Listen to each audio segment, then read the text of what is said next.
अनमोल वचन अखिल भारतीय संत मत सत्संग के संस्थापक और गृहस्थ में आनंद योग के जनक परम संत महात्मा परम पूज्य श्री यशपाल जी महाराज अर्थात परम पूज्य भाई साहब जी द्वारा प्रतिपादित इन अनमोल वचनों का पालन करना अति आवश्यक है। ये वचन हमारी गृहस्थ आध्यात्मिक साधना के लिए मूलभूत सिद्धांत हैं, जो इस प्रकार हैं। हम दुनिया की हर चीज की कीमत आंकते हैं, अपने मानव जीवन की कीमत भी जाने व परमात्मा की प्राप्ति हेतु साधना करें। मनुष्य योनि एक उपहार है, इसीलिए परमात्मा को धन्यवाद देते हुए आधा घंटा प्रातःकाल, आधा घंटा सायंकाल पूजा अवश्य करें। सत्संग, सतनाम व सद्गुरु को प्राथमिकता देते हुए इसी के आधार पर ध्यान योगाभ्यास अवश्य करें व गृहस्थ के कार्यों को परमात्मा का कार्य समझकर उसी की याद में संपन्न करें।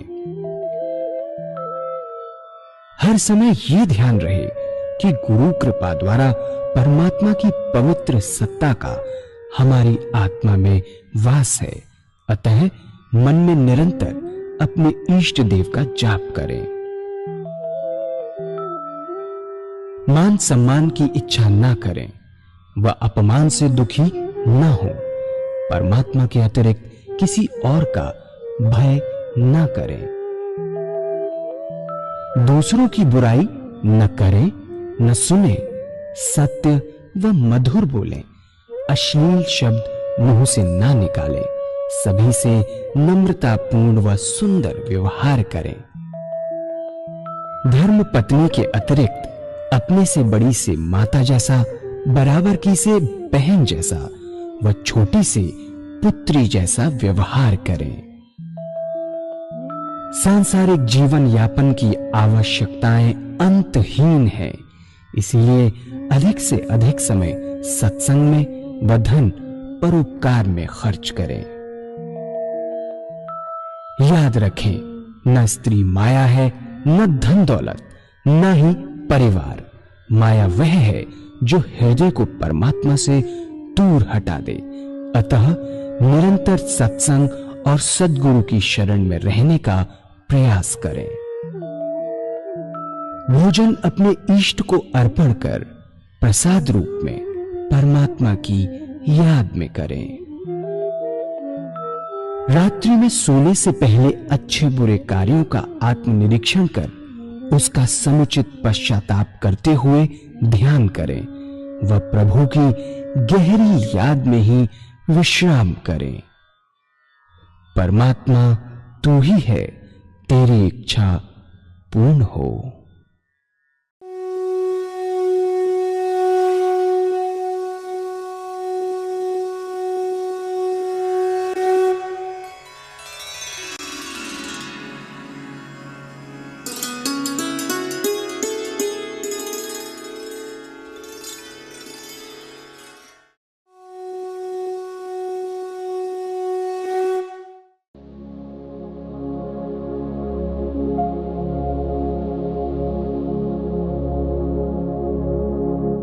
जय सद्गुरुदेव जय पद शरणम श्रेयस्वरूप चरणों शरणम जय सद्गुरु। और जब हमें अनुभव हुआ कि हम क्या हैं, हमें अपना वास्तविक स्वरूप नजर आने लगता है। क्या कि हम और गैर नहीं हैं, सब हम ही हैं। जितने ऊंचे संत हुए उनका अंतिम निष्कर्ष यही रहा। महात्मा तुलसीदास जी ने कहा कि जड़ चेतन जग जीव जगत सकल राम में जान। सूरदास जी को हर प्राणी में, पशु में, लता में, वृक्षों में भगवान कृष्ण नजर आते थे। ईसा ने कहा कि अपने पड़ोसी को भी अपनी आत्मा की तरह प्यार करो। लेकिन कब होगा? जब तक नहीं हो सकता, जब तक अनुभव न हो कि हम सब हम ही हैं। इस अनुभव के लिए पूजा बहुत जरूरी है। अब पूजा का क्रियात्मक तरीका हमारे महर्षियों ने बताया कि एक तरफ मन को लगा दीजिए, वह विचार शून्य हो जाएगा। और अगर ऐसे ही विचार शून्य की कोशिश करेंगे तो नहीं होगा, अति कठिन है। यदि मन विचारों से शून्य होगा तो उसका सीधा संबंध आपकी आत्मा से हो जाएगा। सुंदर सुंदर भाव पैदा होंगे। फिर आप चाहेंगे कि संसार में जितने लोग हैं सब आनंद से रहें, सब सुखी हों, दुख संसार से मिटे। दूसरे की सेवा करने के लिए आप अपने जीवन को न्यौछावर कर देंगे।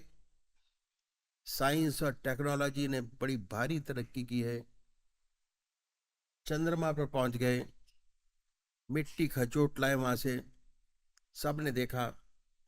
इस उन्नति का नतीजा ये क्या है कि हम अपने मन को आराम नहीं देते, रेस्ट नहीं देते। हम ऋषियों के बताए मार्ग पर नहीं चलते। इसलिए जितनी हमारी प्रवृत्ति है सब पशुवत है, और मनुष्य के एक भी गुण हमारे अंदर नहीं है। इसलिए आज क्या है, हर देश हथियार बना रहा है, बड़े बड़े हथियार, अणुबम, मिसाइल, जहरीली गैसें और क्या क्या नहीं, एक के एक खतरनाक हथियार। किस लिए? मनुष्य का दुश्मन कौन हो सकता है? यही शरीर, शेर, चीते।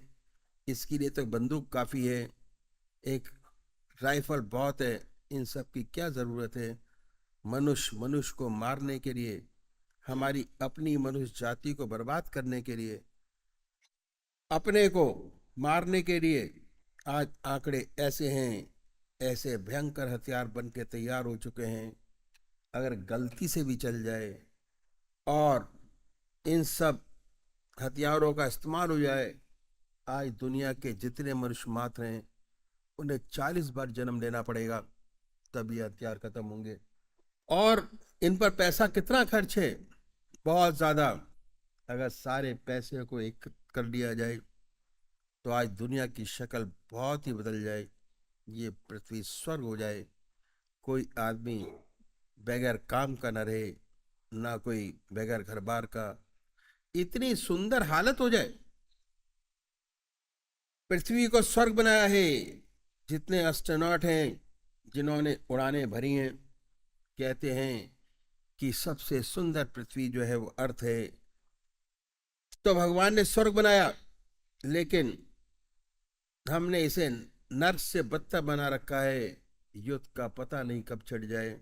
आइंस्टाइन ने बहुत सुंदर लिखा है कि जिस बूते पर हम आज चंद्रमा पर यह कहाँ कहाँ पहुंचे हैं, उसने लिखा है कि मैं नहीं जानता दुनिया का तीसरा विश्व युद्ध कैसे होगा, पर पूर्ण रूप से जानता हूं अगर चौथा विश्व युद्ध हुआ तो डंडे और पत्थरों से होगा। बिल्कुल सही लिखा है। अगर एक दफे छिड़ गई, चाहे गलती से ही, सबका सफाया, दुनिया की बहुत बुरी हालत है। लेकिन सब अपने अपने अहंकार में पूर्ण रूप से चूर हैं। वजह यही है कि हम ऋषियों महर्षियों के बताए हुए मार्ग को भूल रहे हैं।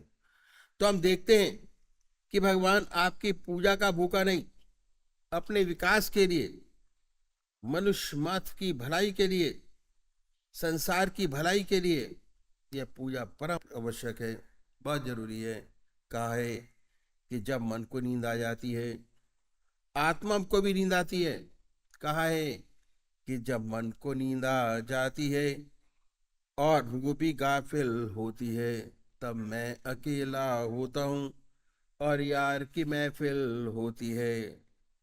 जब मन सो गया, आत्मा के अंदर लय हो गया, आत्मा भी सोती है, तब परमात्मा का दिव्य दर्शन होता है, सच्चा ज्ञान प्राप्त होता है। तब पूजा बहुत आवश्यक है। अगर सच्चा विकास चाहते हैं, संसार का हित चाहते हैं, दुनिया का हित चाहते हैं, अपनी मनुष्य जाति का हित चाहते हैं, तो पूजा करना बहुत आवश्यक है। आप अपने मन को रेस्ट दीजिए, मन को रेस्ट देना पड़ेगा। हमारे ऋषियों ने, मैं ऋषियों ने इस बात को जाना और इस बात पर जोर दिया कि हर मनुष्य को आधा घंटा सुबह, आधा घंटा सायंकाल संध्या वंदना अवश्य करनी चाहिए। हमारे ऋषियों ने, महर्षियों ने बताया कि चाहे आप गृहस्थी हो या सन्यासी, कोई भी आपको आधा घंटा सायंकाल, आधा घंटा प्रातःकाल, ये 2 समय निश्चित कर दिए। और हमारे महर्षियों ने, हमारे देश में 99% लोग ऐसे हैं जो परमात्मा को मानने वाले हैं और ईश्वर को मानने वाले हैं और अपने किसी न किसी ढंग से पूजा करते हैं। बहुत से लोग तो आधा घंटे से ज्यादा भी करते हैं। यदि हम उनसे पूछें कि इस पूजा का क्या लाभ, तो 2-4 बात बताने के खामोश हो जाते हैं। पहली बात यह कि हमारे घर में मंदिर है, हमारे दादाजी पूजा करते थे, हमारे पिताजी पूजा करते हैं और हमारे देखा देखी हमारे बच्चे भी पूजा करते हैं। गॉड फियरिंग है, ईश्वर परस्त हैं, अच्छा है। और आप इससे ज्यादा क्या चाहते हैं? अगर हम उनसे पूछें कि इससे कोई आंतरिक लाभ हुआ, तो ऐसे बहुत कम लोग होंगे जो कहेंगे हुआ। इन संतों ने कहा कि हम एक ऐसा तरीका आपके सामने रखते हैं, अगर इस तरीके से पूजा करेंगे आपको विशेष लाभ होगा, जिसे हर कोई अपना सके। ऐसा तरीका बताया, चाहे किसी भी मजहब का मानने वाला हो, किसी भी धर्म का अनुयायी हो, ऐसी बात बतलाई और वो तरीका मैं आपके सामने रखता हूं। संसार में हर मजहब में 2 प्रकार के व्यक्ति हैं, एक साकार पुजारी और दूसरे निराकार। बहुत पुराने जमाने से चले आ रहे हैं, नई बात नहीं। इनमें आपस में झगड़े भी होते हैं, वाद विवाद भी होते हैं, लेकिन ये सब होते आज तक दोनों कायम हैं। आज आपको साकार पुजारी भी नजर आएंगे और निराकार पुजारी भी। बात ऐसी है कि मनुष्य का स्वभाव कुछ ऐसा ही है। किसी को चेहरे से प्यार होता है, शक्ल से प्यार होता है, और कुछ को शक्ल से प्यार नहीं होता। जो जिन्हें शक्ल से प्यार है वो साकार पुजारी, और जिन्हें शक्ल से प्यार नहीं वो निराकार। इन संतों ने दोनों के लिए रास्ता बताया। जो साकार पुजारी है उनका प्रथम कार्य एक इष्ट का निश्चित करना। एक इष्ट को माने, एक इष्ट को जाने। और वो कौन सा? जिसको आपकी आत्मा कबूल करे। जिस इष्ट को आपकी आत्मा कबूल करे, जो परमात्मा का नाम आपको प्यारा लगे, उसको पकड़े। जो मूर्त आपको सबसे ज्यादा सुंदर और अच्छी लगती है, उसको पकड़ें। आप अपनी आत्मा से पूछिए कि परमात्मा की कौन सा मूर्ति, कौन सा स्वरूप जो आपको सबसे ज्यादा प्यारा लगता है, जिसमें भगवान की सबसे ऊंची भावना डाल सकते हैं, उसे अपनाइए, उसे अपना इष्ट माने, उसी की पूजा करें, उसी का ध्यान करें, उसी को याद करें। कभी बदले नहीं। ऐसा ना करें कि आज आप राम की पूजा करें, कभी कृष्ण की, कभी माँ की, कभी देवी की। अगर रोज रोज बदलेंगे तो इसका विशेष लाभ आपको नहीं होगा। क्या है? जो पूजा का मकसद है हमारा, वो चित्त की एकाग्रता प्राप्त करना है, कंसंट्रेशन ऑफ माइंड। और उससे ऊपर उठें तो मैं कहूंगा कि विचार शून्य अवस्था प्राप्त करना, जिससे आपको परमात्मा का दिए हुए शरीर का असली आनंद प्राप्त हो सके। ऐसी हालत जिसमें विचार शून्यता प्राप्त हो, तभी हो सकता है जब आपका एक इष्ट हो। इसलिए आज जितने भी साकार पुजारी हुए, सब एक इष्ट के पुजारी थे, उपासक। संत तुलसीदास भगवान राम के उपासक थे, और इतने बड़े राम के उपासक थे कि एक बार द्वारकाधीश मंदिर चले गए। जब मंदिर के दरवाजे पे पहुंचे, सबने प्रणाम किया। उन्होंने प्रणाम नहीं किया, लोगों ने पकड़ लिया, कहने लगे कि आप तो भगवान के भक्त हैं, इतने सुंदर, आपने प्रणाम क्यों नहीं किया। तुलसीदास जी ने भगवान की स्तुति की और भगवान की मूर्ति का बड़ा सुंदर वर्णन किया। आखिर में रो रो के कहने लगे कि तुलसी मस्तक तब झुके जब धनुष बाण लो हाथ। बड़ा सुंदर है। ऐसा कहते हैं कि भगवान के हाथ में धनुष बाण आ गया तो तुलसीदास जी ने प्रणाम किया, दंडवत। ऐसे एक इष्ट के उपासक, ऐसे ही सूरदास थे, भगवान कृष्ण के उपासक थे। उन्हें हर जगह भगवान कृष्ण नजर आते थे, उनके साथ भगवान कृष्ण हरदम रहा करते थे। वो कहते थे कि दर दीवार दर्पण भय जित देखूं तोए, काकर पातर ठीकरी भय आरसी मोए। क्या? दर दीवार दर्पण भय जित देखो तित तोए, काकर पातर ठीकरी भय आरसी मोए। कंकड़ों में, पत्थरों में भगवान कृष्ण नजर आते थे। इस तरह जितने भी साकार भक्त हुए सब एक इष्ट के उपासक थे। इसलिए साकार पुजारी को अपना एक इष्ट निश्चित करना बहुत जरूरी है, जिसे आपकी आत्मा कबूल करे। बहुत जरूरी है, आत्मा को कबूल करना चाहिए, उसी का सच्चा ध्यान बनेगा और चित्त की एकाग्रता प्राप्त होगी।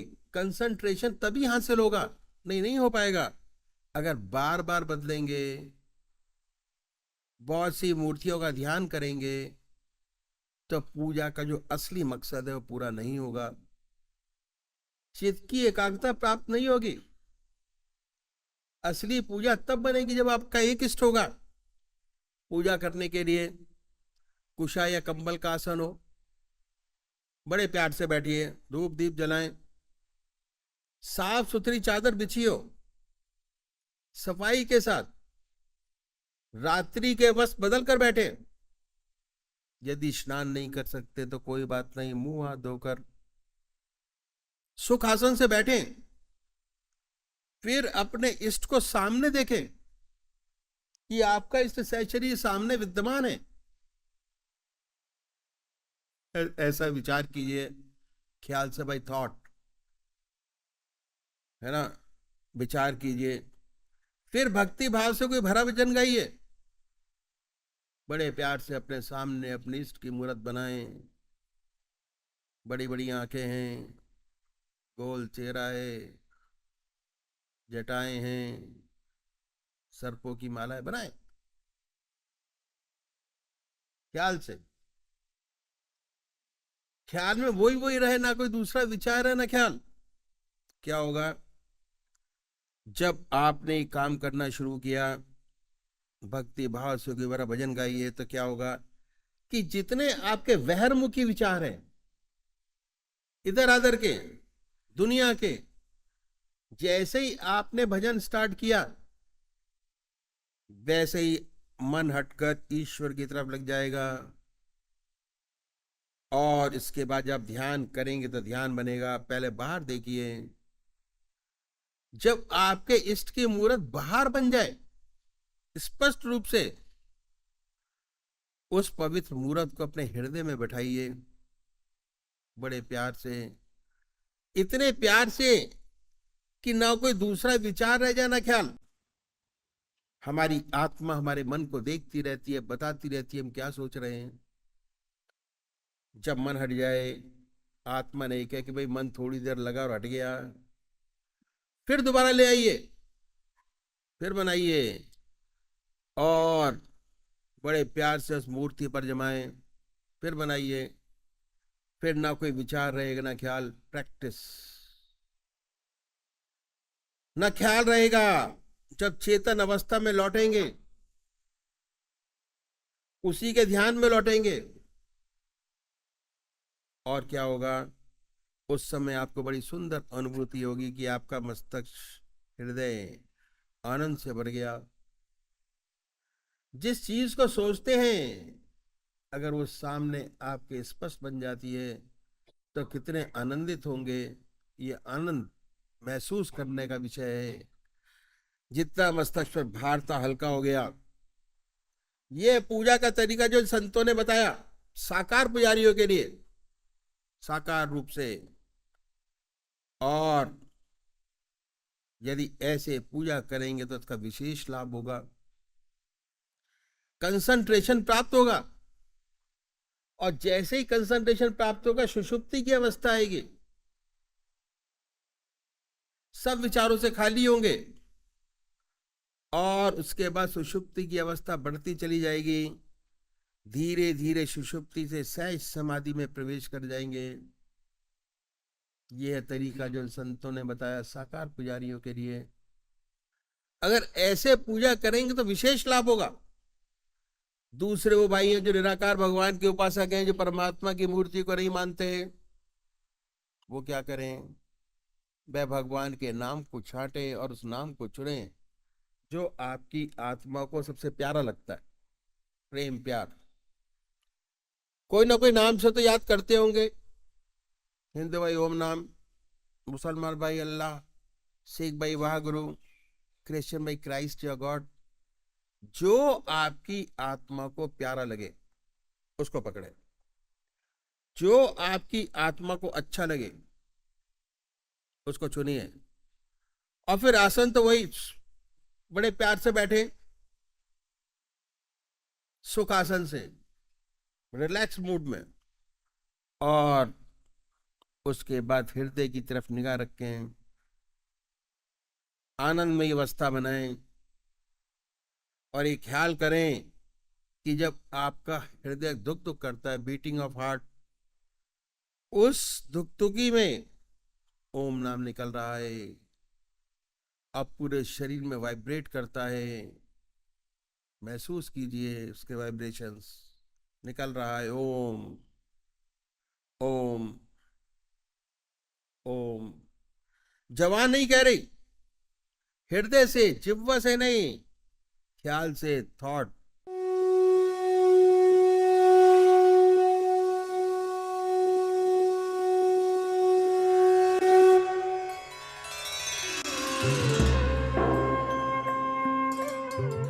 ध्यान योग के कार्यक्रम आनंद योग से निशुल्क जुड़ने के लिए संपर्क करें 9810239677।